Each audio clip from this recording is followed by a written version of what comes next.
I didn't feel that I was the kind of person that could make instruments. I was a musician, I wasn't an instrument builder, and I had no experience.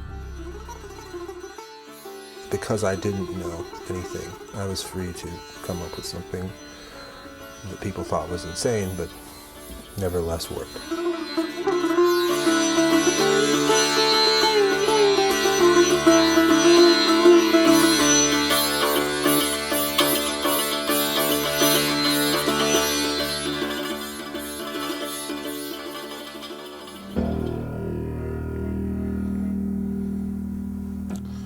One of the things that drove me to have a design, or to have this design, was I wanted to string this instrument with really low strings, unlike a sitar or most, any Indian instrument that has sympathetic strings, and there are other instruments that have sympathetic strings too, generally don't have really low sympathetics. And the reason, or one of the reasons, is because if you could imagine stringing this instrument, the sitar, with really thick strings,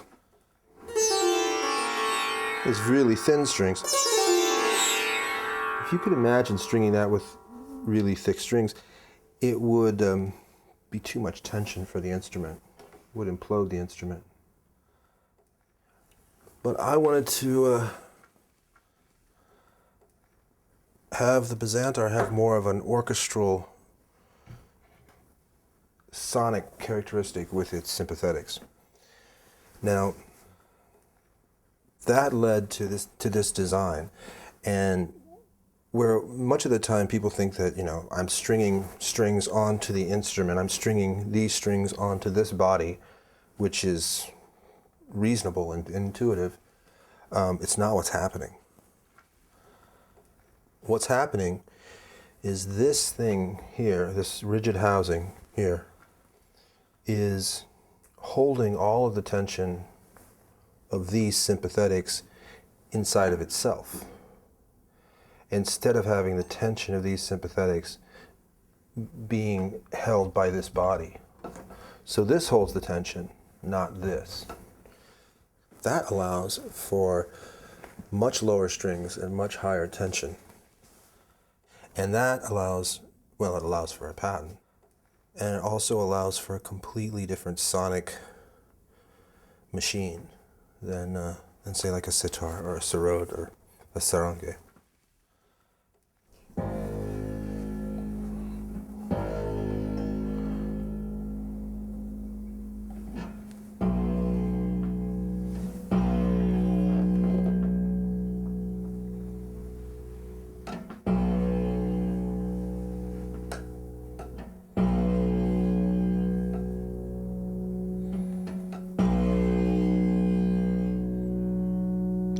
You can hear an upper harmonic come in that's in tune with that.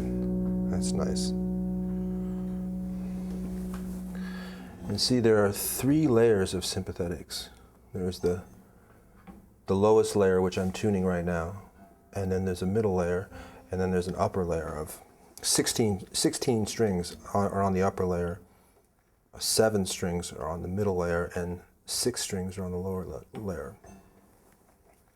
The tricky thing in the design is these long strings, which go from here all the way to this last thing, they have to run, you can see they have to run the entire length of this channel without rattling or hitting anything. And then, a low string, let's see if I can hit this. You can see how that low string vibrates when I hit this. So it has to run completely free, and then when it's really cooking and really generating a lot of energy, it can't hit anything.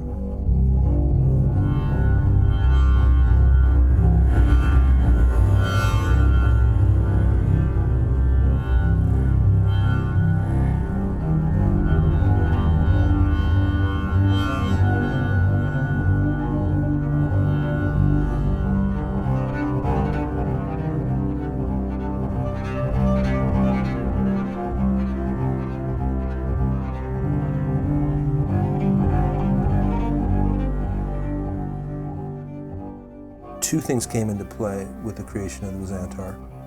One was that my teacher had given me the impression that it would take me 20 years to learn the subtlety of the difference of the pitches on Indian music.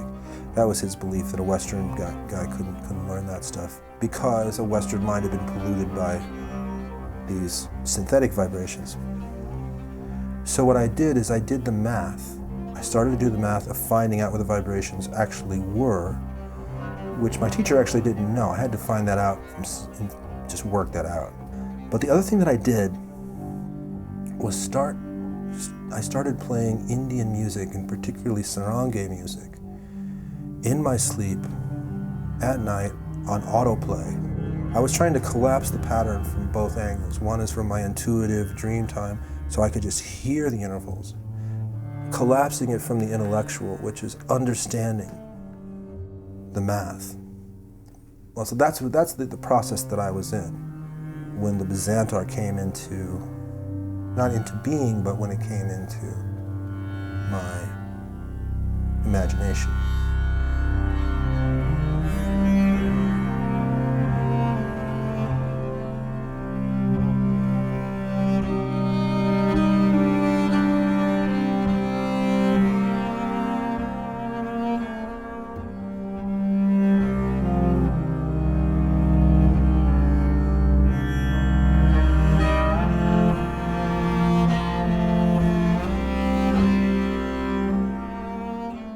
What was happening is I was playing my bass, but I was listening to sarangi music, and I was dreaming that my bass had sympathetic strings on it. Even though I didn't remember the dream, I thought that I had read a book. It wasn't until 3 or 4, probably 4 days later, that I put the CD in that I was listening to earlier in the week. And when the music started playing, the dream downloaded, and I was like, wow.